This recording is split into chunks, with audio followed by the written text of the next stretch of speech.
ಆತ್ಮೀಯ ಬಂಧುಗಳೇ, ಶ್ರೀರಾಮಚರಿತ ಮಾನಸ ಸುಂದರಕಾಂಡ, ಇದರಿಂದ ಚೌಪಾಯಿಗಳು ಮತ್ತು ದೋಹೆಯನ್ನು ತಿಳ್ಕೊಳ್ಳೋಣ.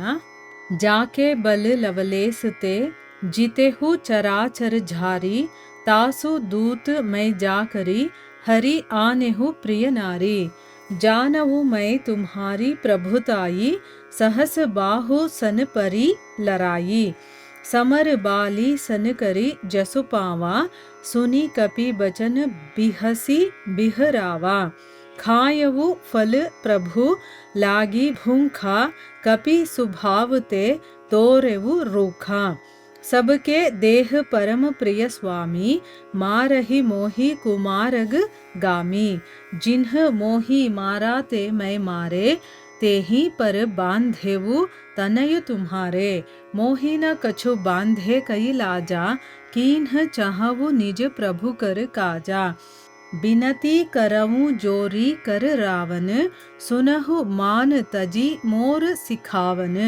देखहु तुम्ह निज कुलहि बिचारी भ्रम तजी भजहु भगत भय हारी जाके डर अति काल डेराई जो सुर असुर चराचर खाई तासो बयरु कबहु नहीं की जय मोरे कहे जानकी दी जय. ಇವು ಚೌಪಾಯಿಗಳು ಮತ್ತೆ ದೋಹೆ. ಈಗ ಇದರ ಅರ್ಥವನ್ನ ತಿಳ್ಕೊಳ್ಳೋದಕ್ಕೆ ಪ್ರಯತ್ನ ಮಾಡೋಣ. ಇಲ್ಲಿ ತುಳಸಿದಾಸರು ಹೇಳುತ್ತಾರೆ, ರಾವಣ ಹನುಮಂತನಿಗೆ ನೀನ್ ಯಾರು, ಯಾಕೆ ಈ ರೀತಿ ಮಾಡ್ತಾ ಇದೀಯಾ, ನನ್ನ ಬಗ್ಗೆ ನಿನಗೆ ಗೊತ್ತಿಲ್ವಾ, ಈ ರೀತಿ ಅನೇಕ ಪ್ರಶ್ನೆಗಳನ್ನ ಕೇಳ್ತಾನೆ. ಆಗ ಹನುಮಂತ ತಾನು ಯಾರು ಅಂತ ಹೇಳೋದಕ್ಕೆ ಮುಂಚೆ ರಾಮನ ಬಲ ಪರಾಕ್ರಮವನ್ನ ವಿವರಣೆ ಮಾಡಿ ಹೇಳ್ತಾನೆ. ನೋಡಿ, ಇಲ್ಲಿ ನಾವು ಯಾರು ಅಂದಿದ ತಕ್ಷಣ ಮೊದಲು ನಾವು ನಮ್ಮ ಬಗ್ಗೆ ವಿವರಣೆಯನ್ನ ಕೊಡ್ತೀವಿ. ಅಂದ್ರೆ ಇಲ್ಲಿ ನಾನು ಆರಾಧಿಸುವಂತ ಭಗವಂತನಿಗಿಂತ ನಾನೇ ಗ್ರೇಟ್ ಅನ್ನೋ ರೀತಿ ನಾವು ಹೇಳ್ಕೊಳ್ತೀವಿ ಅಲ್ವಾ, ನಾನು ಅಂದ್ರೆ ಯಾರು ಅಂತ. ಆದ್ರೆ ಇಲ್ಲಿ ಹನುಮಂತ ಭಗವಂತನ ಗುಣಗಾನವನ್ನ ಮಾಡ್ತಾ ಅವನ ಬಲ ಪರಾಕ್ರಮಗಳನ್ನ ವಿವರಣೆ ಮಾಡಿ ಅವನ ದೂತ ಅಂತ ಹೇಳ್ಕೊಳ್ತಾನೆ. ಈ ರೀತಿ ಅವನ ಒಂದು ವಿಶೇಷತೆ ಇರುವಂಥದ್ದು.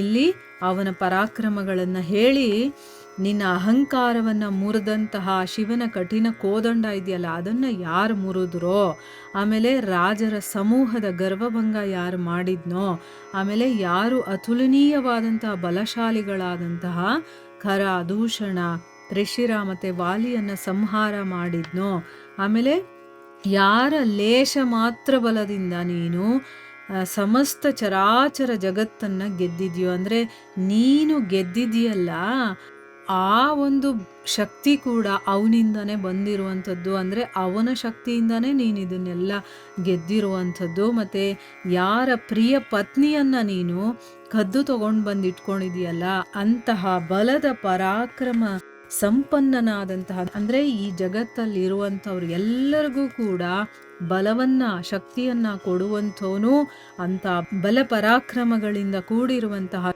ಶ್ರೀರಾಮನ ದೂತ ಅಂತ ನೀನು ತಿಳ್ಕೊ ಅಂತ ಅಂದ್ಬಿಟ್ಟು ತನ್ನ ಪರಿಚಯವನ್ನ ಕೊಡ್ತಾನೆ.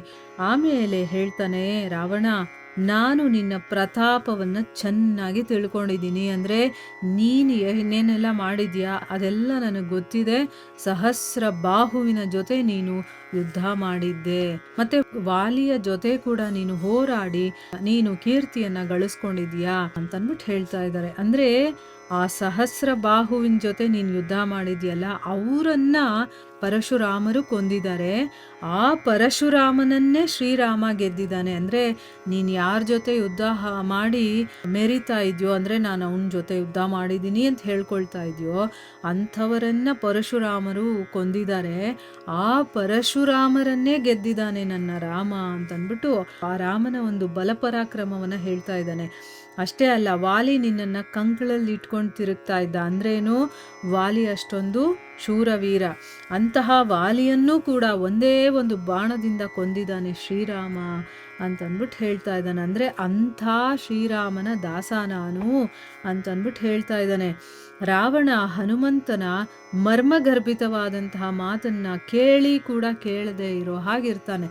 ಇಲ್ಲಿ ಅವನು ಯಾಕೆ ಹಂಗೆ ಹೇಳ್ತಾ ಇದ್ದಾನೆ ಅನ್ನೋದು ಅವನಿಗೆ ಗೊತ್ತಾಗ್ತಾ ಇದೆ. ಅಂದರೆ ರಾಮನ ಪರಾಕ್ರಮ ಎಂಥದ್ದು, ಅವನನ್ನು ಹೋಗಿ ನೀನು ಎದುರು ಹಾಕ್ಕೊಳ್ತಾ ಇದೆಯಲ್ಲ, ನಿನಗಿಂತ ಶಕ್ತಿವಂತ ಅವನು ಅಂತ ಇವನನ್ನು ಕೆಳಮಟ್ಟದಲ್ಲಿ ಹೇಳಿ ಆ ರಾಮನ ಒಂದು ಗುಣಗಾನವನ್ನು ಮಾಡ್ತಾ ಇದ್ದಾನೆ. ಇದು ಅವನ ಒಂದು ಅಹಂಕಾರಕ್ಕೆ ಪೆಟ್ಟು ಬಿದ್ದ ಹಾಗೆ.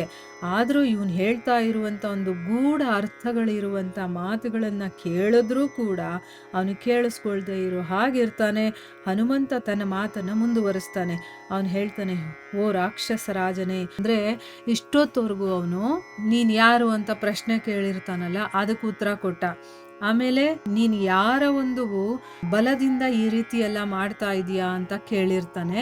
ಅದಕ್ಕೆ ನಾನು ರಾಮನ ಬಲದಿಂದ ಈ ರೀತಿ ಮಾಡ್ತಾ ಇದ್ದೀನಿ ಅಂತ ಕೂಡ ಹೇಳ್ದ.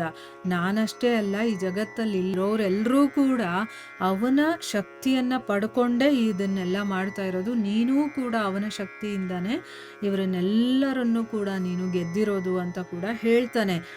ಈಗ ಯಾಕೆ ನನ್ನ ಕಡೆಯವ್ರನ್ನ ನೀನು ಸಾಯಿಸ್ದೆ, ಮತ್ತೆ ಈ ವನವನ್ನ ಯಾಕೆ ಹಾಳು ಮಾಡಿದೆ ಅಂತ ಕೂಡ ಕೇಳಿರ್ತಾನಲ್ಲ, ಅದಕ್ಕೆ ಈಗ ಅವನು ಉತ್ತರವನ್ನ ಕೊಡ್ತಾನೆ.